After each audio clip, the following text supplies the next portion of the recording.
Hey guys, this is Mohit Sharma. कैसे हैं सब लोग बेटा? ओके, एक बार फिर से स्वागत है आप सबका हमारे नई वीडियो में।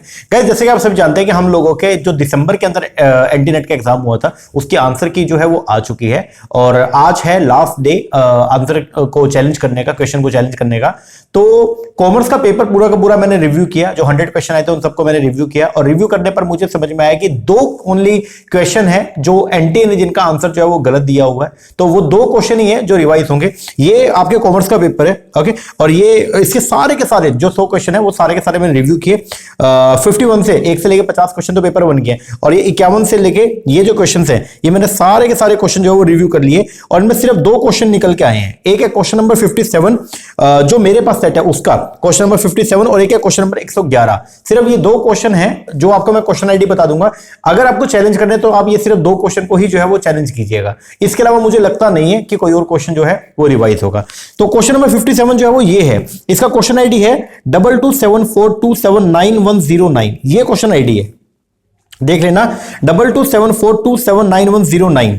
ये जो क्वेश्चन आपको यहां पे दिया हुआ है वो था which of the following are relevant in deciding among different course of action the manager need to consider the differential revenue and cost of alternative. तो बोलता है कि अगर मान लो किसी मैनेजर को जो है वो कोई डिसीजन मेकिंग करनी होती है तो मैनेजर जो है वो कौन कौन सी कॉस्ट को जो है वो क्या करता है, कंसीडर करके चलता है। ठीक है, तो यहां पे जो एनटीए ने आंसर दिया हुआ है वो दिया हुआ है डी बोले तो ए एंड बी। अब यहां पे देखा है अपॉर्चुनिटी कॉस्ट, यस ये एकदम सही बात है कि जब कभी भी मैनेजर कोई भी डिसीजन मेकिंग करता है तो अपॉर्चुनिटी कॉस्ट को कंसीडर करता है, यस। फिर है संक कॉस्ट या फिक्स कॉस्ट। जो आपकी संक कॉस्ट होती है उसको हम कभी भी कंसीडर नहीं करते। संक कॉस्ट वो कॉस्ट है जो कॉस्ट ऑलरेडी इनकर्ड हो चुकी है, जिसका डिसीजन मेकिंग में कोई भी इंपैक्ट नहीं पड़ता है। तो आंसर जो है वो उसमें ए तो आएगा लेकिन बी नहीं आएगा।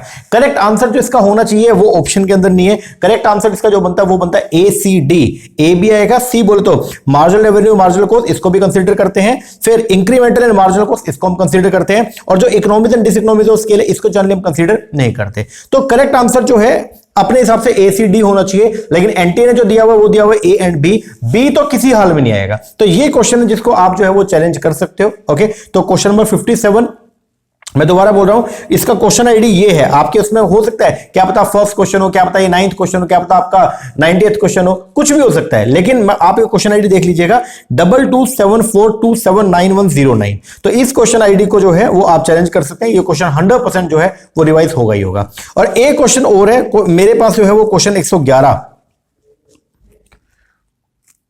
111 नंबर क्वेश्चन जीएसटी का।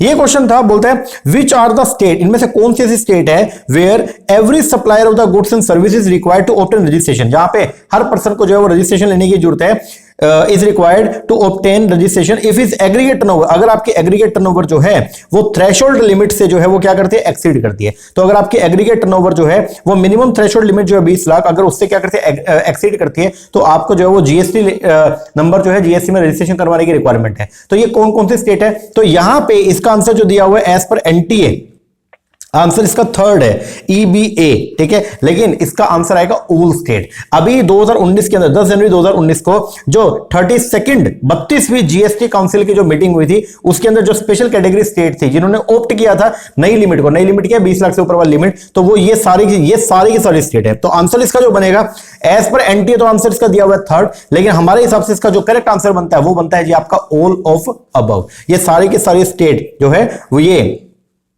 इन सब ने जो है वो 20 लाख की लिमिट को जो है वो क्या कर लिया है, ऑप्ट किया है। तो आंसर जो आएगा वो क्या आएगा, ऑल ऑफ द अबव। क्या आएगा, ऑल ऑफ द अबव। समझ में आया क्या? ये सुनो, यस। तो ये दो क्वेश्चन है और इसका क्वेश्चन आईडी है 2274279122। ये क्वेश्चन आईडी जो है इसका वो है 2274279122। तो ये क्वेश्चन आईडी है। एक ये क्वेश्चन है जो आपका रिवाइज होगा। तो टोटल मिला के ओवरऑल अगर बात करता हूं तो आप ये जो आपके टोटल 100 क्वेश्चन है उनमें मेरे को जो समझ में आया वो दो क्वेश्चन है जो रिवाइज हो सकते हैं। बाकी आप मुझे कमेंट करके बता देना, मैं उसी टाइम रिव्यू करके आपको जो है वो बता दूंगा, अपने टेलीग्राम के चैनल के ऊपर मैं बता दूंगा कि और कौन सा क्वेश्चन जो रिव्यू हो सकता है। ठीक है ना? तो अभी फिलहाल के लिए दो क्वेश्चन है, तो अगर आप चाहें तो आप इनको जो है वो प्ली लगा सकते हैं इनका। ठीक है, दूसरा बहुत बच्चों के माइंड में ये चला कि सर जो कट ऑफ है वो क्या जाएगी, तो पिछली बार की कट ऑफ के मुकाबले इस बार जो है वो कट ऑफ कम ही जाएगी 100%। अब लिखवा लीजिएगा। तो जो पिछली बार की कट ऑफ है उसके मुकाबले आपके जो है, अगर आपके जो आंसर्स है, जो क्वेश्चन है या जो परसेंटेज है आपकी, अगर पिछली बार के हिसाब से बैठ रही है तो मतलब उम्मीद यही है कि पिछली बार के मुकाबले में कट ऑफ जो है वो कम जाएगी। ठीक है ना। अच्छा, दूसरा बहुत बच्चों को ये लग रहा है कि सर पहले तो पेपर जो है वो 2 शिफ्ट में होता था, अब तो एक ही शिफ्ट के अंदर हो गया, तो सर वो जो 6% और 12% वाली कहानी, तो देखिए पहले जो सिंगल शिफ्ट में पेपर होता था तो भी एनटी के द्वारा जो रिजल्ट डिक्लेयर किया जाता वो 6% ही था, अभी भी जो है वो रहेगा आपका 6% ही। ठीक है ना। तो ऐसा नहीं है कि अब पहले 12 था 2 शिफ्ट में तो 12% रिजल्ट आ रहा था और अब 6% आएगा, ऐसा बिल्कुल भी नहीं होगा। ठीक है ना। तो ये बात आप हमेशा जो है वो ध्यान रखिएगा कि रिजल्ट जो पहले जो परसेंटेज पहले ऑप्ट किया गया था एज पर एनटीए, अभी भी वही रिजल्ट जो है मतलब वही परसेंटेज को बेसिकली जो है ऑप्ट किया जाएगा। और जो एक्सपेक्टेड है कि कट ऑफ की बारे अगर मैं बात करूं तो पिछली बार के मुकाबले में कट ऑफ इस बार जो है कम जाने के चांसेस है। ठीक है ना जी सर। तो ये 2 क्वेश्चन है, अगर आप चाहें तो आप इनको जो है वो रिवाइज करो, इनके लिए रिवाइज के लिए प्लीज लगा सकते हैं। बाकी पेपर 1 में कोई भी क्वेश्चन मुझे नहीं लगा कि जो रिवाइज होगा। ठीक है ना। तो ये दोनों आपको मैंने बता दिया, आप इनको एक बार के लिए जो है वो देख लीजिएगा। एक बैंकिंग का क्वेश्चन भी है, लोग बोल रहे लेकिन मेरे हिसाब से वो रिवाइज नहीं होगा। ठीक है ना जी। तो ये है, इनको आप जो है वो जल्दी से लगा लीजिए, आज का ही टाइम है। ठीक है। तो बाकी I wish you all the very best आपके रिजल्ट के लिए। आप सबका जो रिजल्ट है वो पॉजिटिव है, तो मेरी दुआ है भगवान से। ओके। और बाकी ऑनलाइन बैच जो है 2024 के लिए हम लोगों ने स्टार्ट कर दिया। अगर आप इंटरेस्टेड है, नीचे नंबर है, इस पर कॉल करके या व्हाट्सएप करके आप इंक्वायरी कर सकते हैं। ओके जी सर। चलो ये कीजिए, बाकी मिलते हैं नेक्स्ट वीडियो में, तब तक के लिए थैंक यू वेरी मच।